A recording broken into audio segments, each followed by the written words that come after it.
AdamHarry back again with another BoLS Battle Report. Today, I am playing Dark Age, which is a tabletop skirmish game set on the alien planet of Samaria in a post-apocalyptic world. Not going to get into the whole background and everything like that. It's pretty crazy. A lot of fun though. The game's over 10 years old, so it's been around, like you said, a lot of really good background. You should definitely check it out. But today, I am playing a Forsaken force led by St. Mary. So it's kind of set up like a War Machine tier list, but it's all mandatory stuff. So she's got a very specific pool of units that she can choose from, and we're going to go take a look at those right now. So here is the army I am running. I've got St. Mary there in the middle. Now, I don't typically play this particular subset of the Forsaken faction. So Ben, why don't you tell the folks at home what exactly I'm bringing to the table today? Okay, so you do have some generic Forsaken units. We're going to start with the flock here. These guys are as cheap as it gets for Forsaken. They're one of the two forces 25-point options. You play games, this is a 750-point game, if that gives you some kind of an idea of perspective. So these are really cheap at 25 points.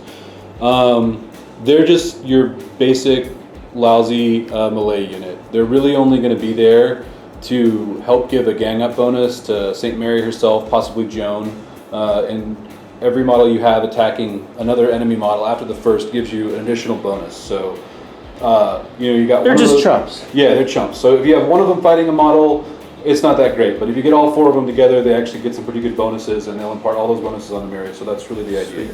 And of course, Then of course we got St. Mary. St. Mary herself. This is the mounted Mary on her cool Equus unicorn, whatever, cyber horse. It's got wings. Yeah, she's one of the weirder saints. She is best when killing mobs of infantry because she has a cool nail gun that gives her a spray.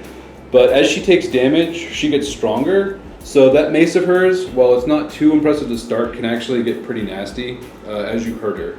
Cool. And she can also heal herself when she kills enemy models because she's just that vicious. Ooh. Well, let's talk about the coils real quick.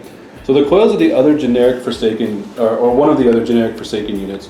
So those guys, they actually shoot cool saw blades, which, I mean, how cool is that? So they have disc launchers, and so whenever they use one of those, just chunks of saw blade at whatever they want to kill. Sweet. Which I think is just one of the cooler miniatures in any minis game. I love those Do they guys. pick the saw blades up when they're done? Probably. I mean, that's part of the point of the game. It's sort of a post-apocalyptic setting, so resources are scarce. Use what you got though, right? Yeah. Cool. So that's just a regular coil guy here, regular coil there, right? And then that's the leader. That's the leader there. So he has a few special abilities. And then this is a disc master. She's sold separately outside of the coil blister. So she's kind of like a sergeant. She's an even better coil. Yeah. She has further abilities that she will give to the coils if she squad links with them. And additionally, she's extra deadly with her discs because she has critical decapitation, and she's a sniper. So I can't remember if it's a 3 or a 5, but she's really good at if she gets a crit, it's double damage, and if you get a crit, they don't get an armor check. So it's pretty mean. Yeah. Okay, last but certainly not least, let's talk about some of these characters. I'm going to move this coil guy over here. All right, so here's some of the other guys. Judah and Joan are two of Mary's pals. Joan. They're part of the St. Mary Scooby Squad. Judah he's an ex-priest, and now he wanders the countryside with Mary, helping her kill the bad guys. He's technically blind, but that doesn't really seem to stop him from using that shotgun just fine. Yep. So that's really what he has. He's got a shotgun, and he can inspire troops that he squad links with. So if you have him squad linked with those flock rather than Mary, they'll be a little bit better for it. Cool. Joan, she kind of likes to hit things with that big club of hers, but what makes her really interesting is she's one of the few Forsaken models with psychogenic ability. So think Psyker, obviously. She has the, I think it's called Foresight or Premonition, where she gives a model a premonition counter, and that allows them to re-roll a roll of their choice. So what we want to do with her is have her hand those counters to the Disc Master, because every re-roll the Disc Master gets is another chance to get one of those critical, brutal damage. Which is what I'm looking for. Yeah. Finally, the Weapon Master is another one that's available to all Forsaken. That's a new sculpt. In fact, all 4 of these models aren't even available for general release yet. I brought them all back from Gen Con. Oh no, sorry, Joan's actually been out for a little while. Yep. But the other 3, the Weapon Master, Judah, and St. Mary, are, as of this filming, still not available for general release. Dun dun dun. But anyway, the Weapon Master, he has a cool gun, and also he has the superior maintenance ability. So when Adam screws up his hit rolls and his weapons try to malfunction on him, the Weapon Master will just let him ignore, I think, the first 3 of those. Sweet. But that's something I'd have to check again. So that's the list. Sweet. How's it going, BoLS fans? GentleBen here. Today I'm going to be Adam's opponent. I'm going to be fielding my Kukulkani against his Forsaken. I've got a nice selection of troops, but what I'm really excited about is I've got a massive Kabir Khan to bring along today, who is hopefully going to be killing Forsaken in droves. So we're going to go ahead and have a look at what's in my army right now. Alright, so this is my Kukulkani force. As the centerpiece, obviously you can see the massive Kabrakan or Kabir Khan. Not exactly sure how you're supposed to pronounce it, but he's a massive robot built by the Kukulkani. He is a 200-point thing, making him as many points as Mounted St. Mary. He's a very expensive model, and what he has to do to really make himself worth it is build up skull counters, which you can get by killing enemy models, or some of my priests can give him those.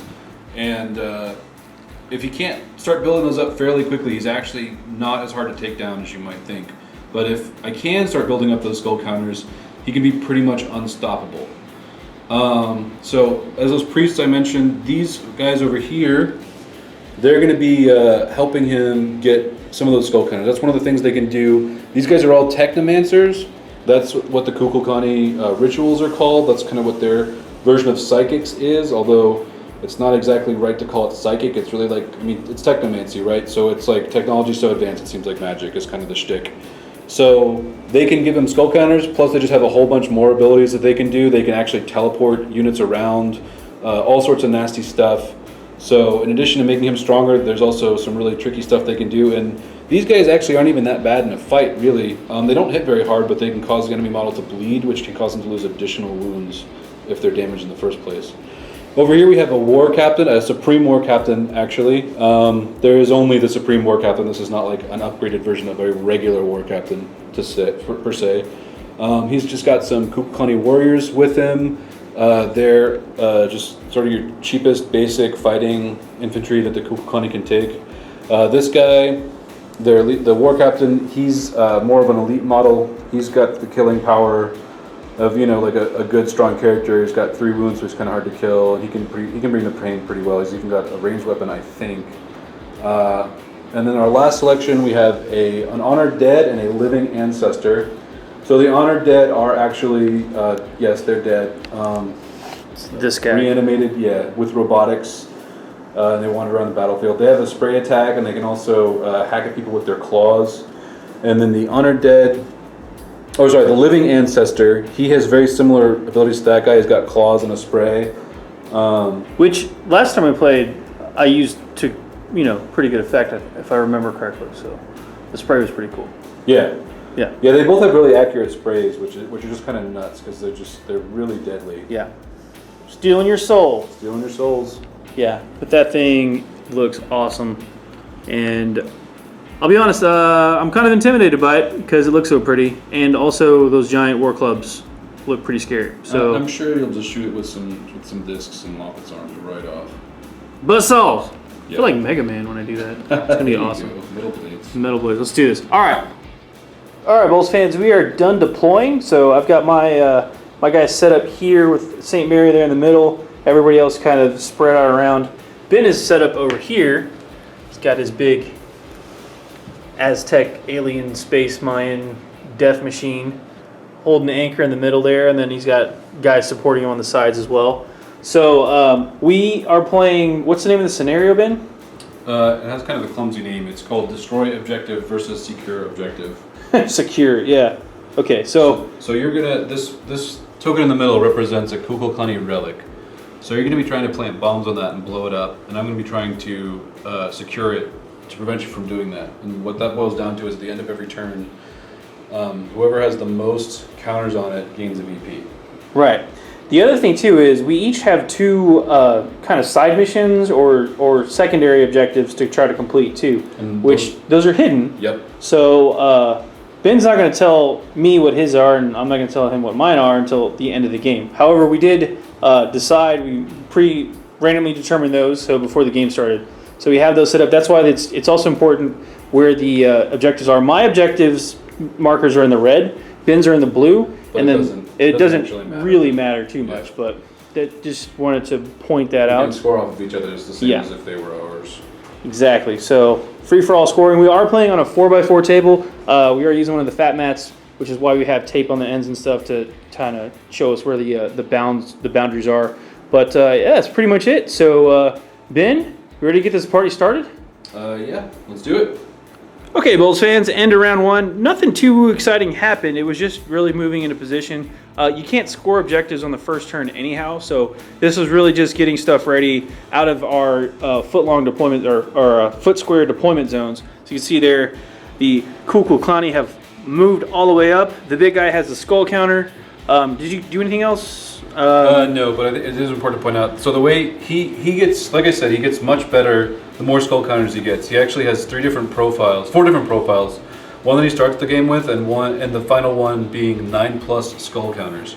So he gets skull counters whenever an enemy model dies within 8 inches, or I can have one of these guys cast a ritual, which may only be cast once per turn, that will give him a skull counter. Right on. So right now, that's why he has the first one. No one's died yet. So how are they getting these skulls, man? What's this ritual called? It's called Fuel the Ritual Engine.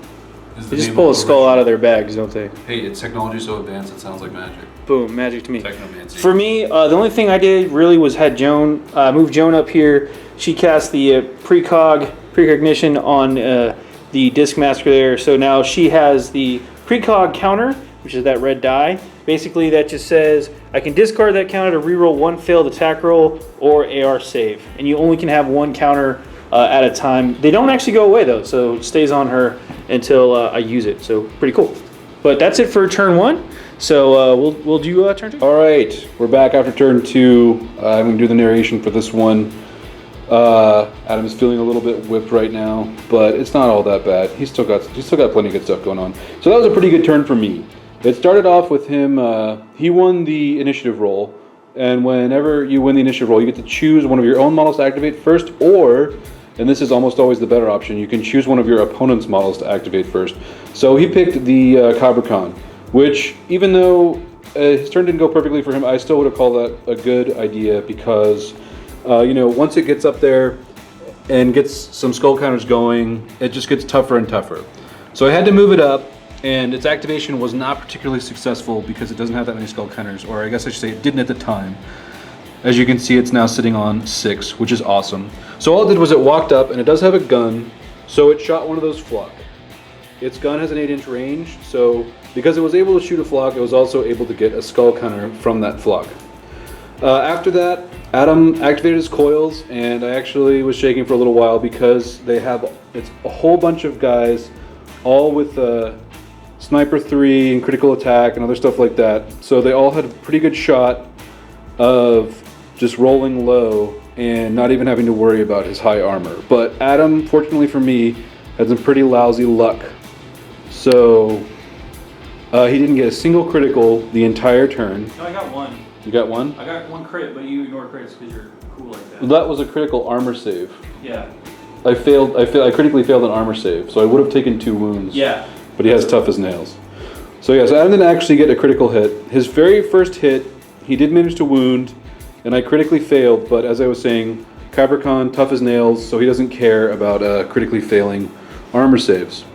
After that, like I said, the coils activated, did very little other than that very first wound. So I retaliated by activating my War Priest, who's up here now. He called the Void Road, and the Void Road was like, hey dude, what's up? Come on over. So he teleported over here along with his devoted priests, and they all charged Mary. As you can see, they only did 1 wound, which is about what I was expecting because she's tough, but they managed to tie her up, which is what I really wanted. So he wasn't really able to go to town on me or charge me with Mary. So that was what I hoped for, so that worked out pretty well. So the devoted priest also did manage to kill another flock, giving the Kabrakan another skull counter. Additionally, whenever you kill a model, you get a bioenergy. So that same priest that killed the guy also did a one-off fuel the ritual engine and gave it another skull counter. After that,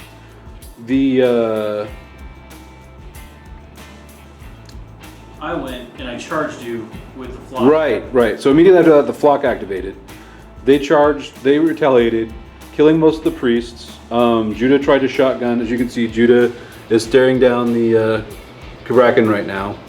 My blessed shotgun didn't get blessed damage. Despite having a sweet blessed shotgun, Judah was not able to damage the Kabrakan. And Judah's another model that has critical strike 3. So again, that kind of sucked because he also had better than normal odds of doing that automatic wound.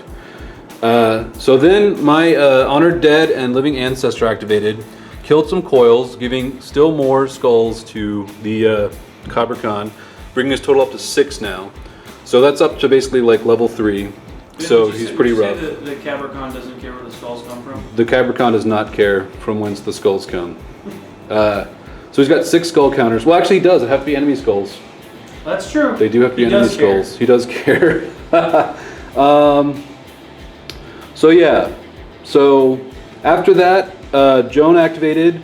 She tried to put precognition on the weaponsmith who's up on the hill. Failed. Did nothing. Again, very unlucky turn for Adam. Terrible. My war captain activated, went over here to this objective. You can see him chilling in the shade while everybody else does all the work. But he interacted with that objective, and he's doing the patrol secondary objective. So he's now up to a patrol 1 counter. Next turn, if I do it again, he'll get a patrol 2 counter. And if Adam can't kill him before the end of that turn, that'll get me a DP. Additionally, my other secondary objective was revenge. So these guys that killed devoted priests now have revenge counters on them. So if I can kill those plus 1 more, that's another counter. Unfortunately, the one thing I didn't really do was interact with the center objective, but of course neither did Adam. So I do want to point out too that Mary swung 4 times. yeah, that's what we were about to get to. That was really the sad part of the round, was that after everything else was said and done, Mary activated last. Adam hadn't been able to clear a path for her with the rest of his army. So all she could really do was swing at the war priest, and she just failed miserably. She hit him twice, but the dice were with me, and even though his armor's not great, I managed to make both of those saves. All 4 of them, because you were taking two saves. So it was a total of 4 saves, all of which I passed, because her weapon has a power multiplier. So every time she hits you have to pass 2 armor saves rather than just 1. And she also has the wound, so she was actually hitting with a bonus, because that's one of her rules. And the war priest was still triumphant. The one good thing is that she stunned him. So he's going to lose an AP when he activates next, but that's really not that big of a deal. He's already in base to base, so. Yeah, he's already up there screwing around, getting in the way. I just want to point out one last thing too. If we were playing like a D&D game and you needed me to pass like will checks or hit stuff, with all of the 15s and 18s I'm rolling, feeling pretty confident that I would be dominating right now. Yeah, but in Dark Age you always want to roll low. Wow. So maybe that's why this is my game, because I want to roll low. Yeah. And yeah, I had some pretty okay luck. So basically, TLDR, Kabrakan's in a really great place. He's got he took 2 wounds, but he's got regeneration, so he's going to heal 1 right away. And because he's gone up, he's got a total of 6 skulls on him now. He also has a total of 6 wounds, so that'll bring him up to 5. So he's got now 1 more wound than he started the game with. Meanwhile, Mary's a little stronger, and if she could just kill someone, she'd heal a wound back. So our 2 biggest, hardest hitting models are both in pretty good shape. I've got just a little bit more army left than Adam. He's killed my 3 devoted priests, you can see him over there, whereas I have taken down 2 of his coils and 2 of his flock. I do have 1 wounded model though, so that kind of makes up the difference. But I'm feeling confident because I know from experience that, and gosh, I hope this doesn't come back to bite me now that I'm saying this, but I know from experience that Kabrakan, once he starts to get those skulls, oh, he is hard to take down. So he's going to become a real nightmare now that he's all powered up. Don't scare me like that. But we got to roll to see who activates first and do a whole nother turn. These games can last up to 8, so if we haven't wiped each other out by then, that's when it'll end. A lot more things have died. It's a lot bloodier. So it started off with Judah stepping up to the plate. I had left several of my warriors out up close to the front, hoping to get them again in Mary's way while I dealt with the rest of the army. So Judah stepped up with his blessed shotgun, and he flubbed it pretty bad. He actually even had the thing blow up in his face, but fortunately he passed the armor save. So he managed to get 3 warriors and the war captain under his template, and only killed 1 warrior, which is pretty sad considering he had the AP to shoot it twice. He did wound the captain. He knocked down the captain. Okay, yeah, he did wound the captain. But so things were a little better later when Mary stepped up. She used her spray, and she finished off another warrior and the captain as well.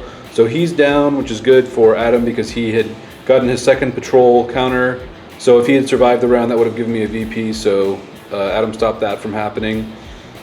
However, I will get another VP because one of the things I did was my Honored Dead interacted with the center objective, and Adam did not interact with it. So I have more counters on it than he does. So that is a VP to me. That's the first VP scored.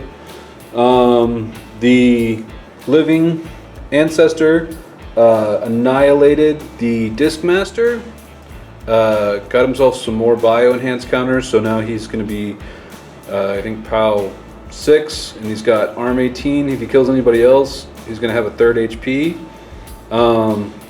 Joan tried to finish him off, or I guess I should say he tried and failed to finish off Joan, only wounding her. And then she's kind of been like, well, ironically, given that she's a redhead, she's been like the redheaded stepchild of the match. She's not been doing very well at anything. Her biggest success was on the first turn getting that precognition roll off, and everything else has been a failure. The weaponsmith hasn't been doing much better. He's been missing with all his shots up on his little vantage point, but that's part of the thing with Dark Age. He's been hitting. It's just you've been making a lot of saves too. So that's true. Well, he's been trying to shoot this big guy, and after my initial failure with his armor roll, I've made all the other Kukulkani armor rolls. So speaking to Kukulkani, he tried to finish off Mary. He's got, as you can see, 8 skull counters now. So he is hitting really hard, really accurately. But fortunately for Adam, she didn't go down. So she took a... Freezing. What? Get out of here. So she took 4 heavy Makwahitos to the face. And she's still kicking. She only ended up taking 2 damage. So she healed the wound earlier from the sprays? Right. So she'd have 3, but she has fueled by combat. So when she killed that war captain with the spray, she got to kill 1 back. That one's kind of weird. The fueled by combat is worded that when this weapon damages, but on her card they don't have the ability tied to a weapon. It's just one of her generic abilities. So we're just assuming whenever she kills anybody with any attack, she can make the psych check test and get the wound back, which she did pass, but she can only do it once per turn. Yep. So she healed 1 of her lost wounds, but now she's taken 2 more. So for me that's good because she's closer to death, but for Adam that's good because she's stronger than ever. So she's actually strong enough that I kind of have to worry a little bit about her killing the big guy, but he's got so many hit points on him now thanks to the skull counters, I don't think she can 1-round him anymore. I kind of wish instead of attacking her, I'd gone after Judah and the last flock, because those 2 skulls are the vengeance counters that I put on them. If I had collected those 2, that would be another BP for me, but I decided to try to finish Mary off instead. So that's where we go. Lots of things dead, even though it's only the end of round... I guess it's round 3, not round 2. Yeah. The end of round 3. So this game could go on for 5 more rounds, but I don't think so. I'm probably won't. Like a round or 2 more. Yeah, I think it seems pretty likely that after a round or 2 we might call it. I mean, the weaponsmith might still be up on the hill. Hiding out, but... Everything's going to be dead one way or the other. Yeah. So again, Adam's got a few more models than me, but... I've got this big thing that just doesn't look like it has any plans on dying anytime soon. So we will come back at the end of round 4. And that's where everything ended up. So actually, pretty much exactly what I thought would happen has happened. We have a weaponsmith on the hill as the last survivor of the Forsaken Force. He's gonna run away. Yeah, he's like, yeah, I have this good gun, but really I'm like a fixer, so I'm so out of here. He's going to hide in that scrap heap and they're just going to walk on by. Right.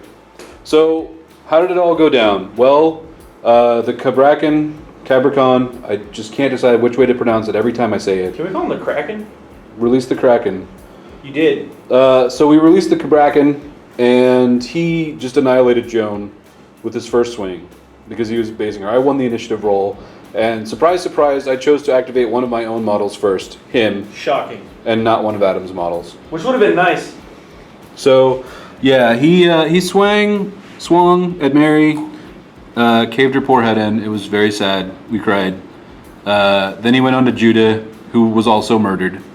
Adam activated. Block two. Yeah, and well, the flock was later. Oh yeah, yeah. So Adam activated the flock bravely, kind of swung at the Kraken, did nothing. Because I did miss with some of his attacks. On to my turn. Oh no, that's not what happened. I You activated Joan.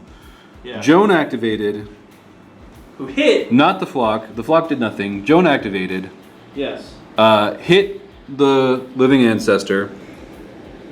And did nothing. He was not damaged. On my. I did manage to knock him down, but it That's didn't true. matter That's true. because, yeah. So on my following activation, he activated, stood back up, killed Joan. His buddy over here, now dead. The guy who was standing there was the honored dead. He activated, Sprayed. put a counter on the center objective, sprayed once, killed the last coil, sprayed a second time, killed the last flock, which left us with just the weaponsmith on the hill. And he finally settled his grudge with the honored dead and killed him.